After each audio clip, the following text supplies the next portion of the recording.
Assalamualaikum warahmatullahi wabarakatuh. Perkenalkan, nama saya Maya Fajri Aini dengan NIM 21042165.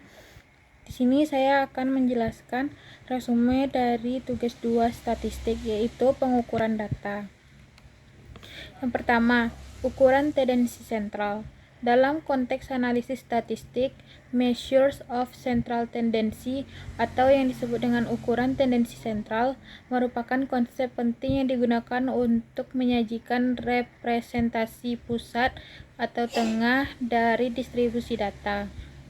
Dalam penyampaian ini, peneliti menjelaskan 3 ukuran pusat utama yang menjadi fokus utama, yaitu mean atau rata-rata, median, dan mode atau modus.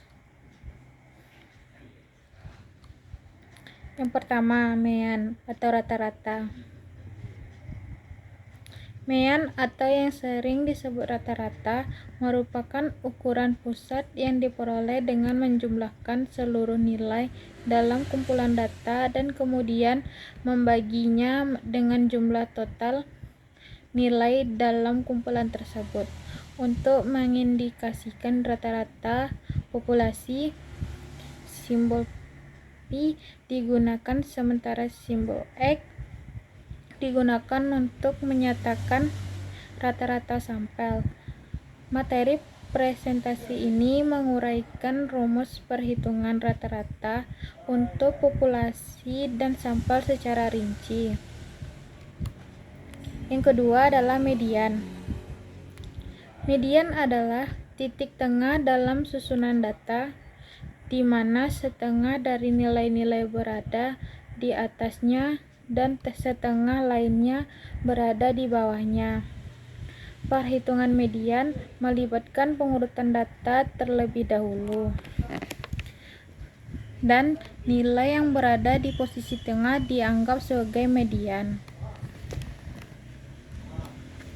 Selanjutnya adalah modus atau mode. Mode merujuk pada nilai dalam distribusi data yang memiliki frekuensi kemunculan tertinggi. Ini berbeda dari mean dan median karena fokus pada nilai yang paling penting untuk dicatat, sering muncul dalam kumpulan data. Penting untuk dicatat bahwa perhitungan mode dapat dilakukan tanpa memerlukan angka dalam data. Yang keempat, pengaruh distribusi data terhadap ukuran pemusatan. Distribusi data yang skew atau miring dapat mempengaruhi berbeda ukuran pemusatan data. Rata-rata sangat rentan terhadap nilai ekstrim atau outlier, sementara median dan mode cenderung lebih stabil. Perbandingan dijelaskan di mana rata-rata sangat dipengaruhi oleh skewness, median dipengaruhi sedang, dan mode relatif tidak dipengaruhi. Selanjutnya adalah perhitungan statistik dalam psikologi.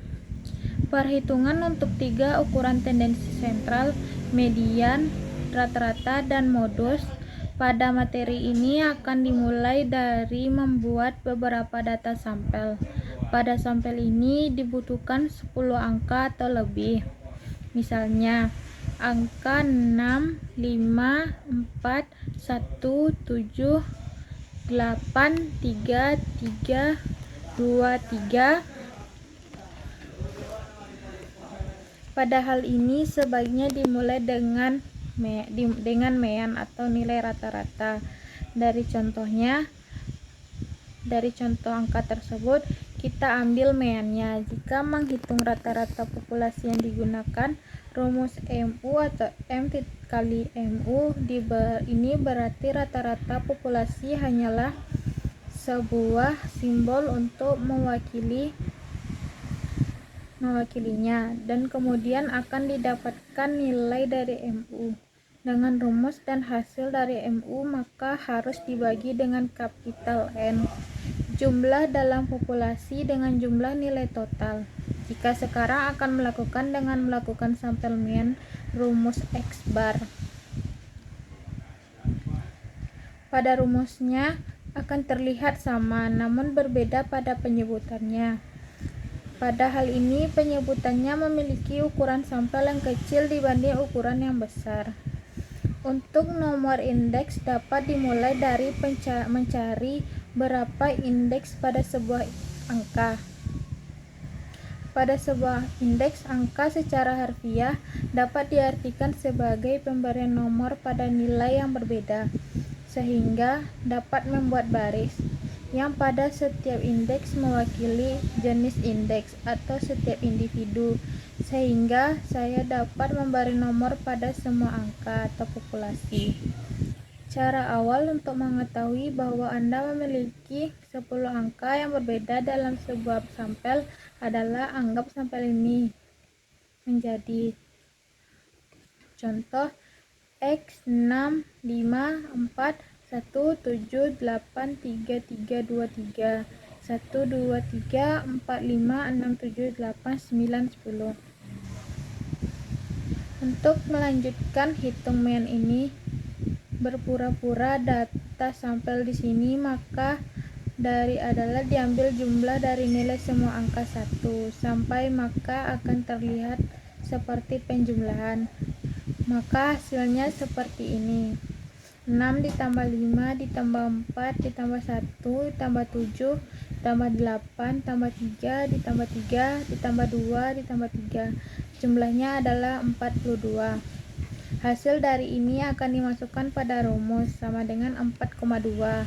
Maka dari rata-rata sampel adalah 4,2. Keterangannya adalah hasil penjumlahan dari setiap indeks sama dengan 42. N adalah jumlah populasi atau banyaknya angka pada sampel sama dengan 10. Inti dari penyelesaian masalah ini harus mengetahui apa itu populasi dan sampel dengan menggunakan rumus yang tepat. Dari penjelasan di atas, kita dapat memiliki mean yaitu X bar sama dengan 4,2. Setelah ini perlu mencari median dan modusnya. Median adalah media tengah. Pada sampel ini memiliki nilai genap, maka akan ada 2 di tengah. Sebelum itu, untuk mencari median perlu mengurutkan terlebih dahulu, yang awalnya berbentuk 6, 5, 4, 1, 7, 8, 3, 3, 2, 3 menjadi 1, 2, 3, 3, 3, 4, 5, 6, 7, 8. Maka nilai tengah dari sampel adalah 3 dan 4. Dan jika nilainya genap di himpunan, maka harus mengambil rata-rata. Dapat diambil dengan cara 3,5. Maka median sampel yang diambil adalah 3,5. Karena modus adalah nilai yang sering muncul atau nilai yang umum, langkah awal yang diambil adalah mengurutkannya 1, 2, 3, 3, 3, 4, 5, 6, 7, 8 dan modusnya adalah 3. Selanjutnya adalah ukuran variabilitas. Pengukuran variabilitas adalah aspek yang penting dalam statistik deskriptif yang membantu kita memahami sebaran data. Terdapat 3 metode utama pengukuran variabilitas: rentang, deviasi, standar, dan varians. Pertama adalah range, yaitu jangkauan. Adalah perbedaan antara nilai tertinggi dan terendah dalam kumpulan data. Range atau jangkauan memberikan gambaran umum tentang sebaran data, tetapi memiliki keterbatasan karena hanya mempertimbangkan 2 titik ekstrem. Kedua adalah standard deviation. Adalah pengukuran yang paling rinci tentang sejauh mana data tersebar dan nilai rata-rata. Standard deviation membantu dalam memahami distribusi data dan memungkinkan perbandingan yang lebih mendalam antara kelompok data. Ketiga adalah varians.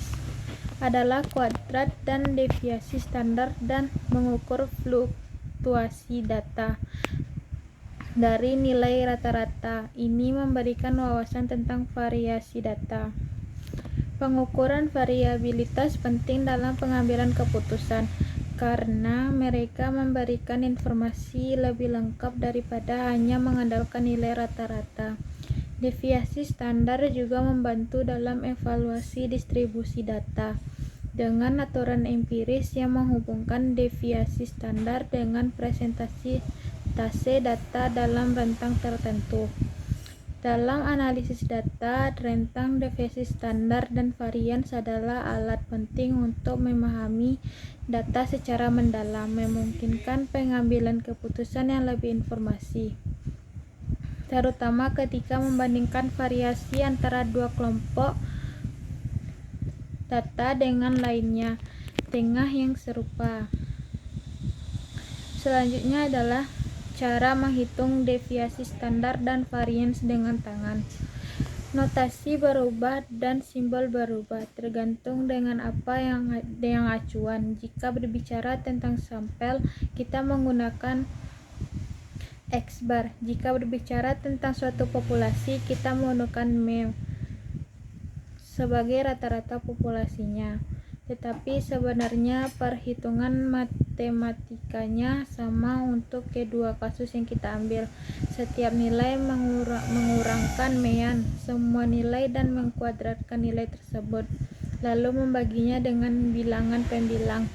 Jika jadi, tidak peduli yang menghitung dengan variabel yang mana dari keempat ukuran variabilitas, kita akan memulai dengan langkah yang sama,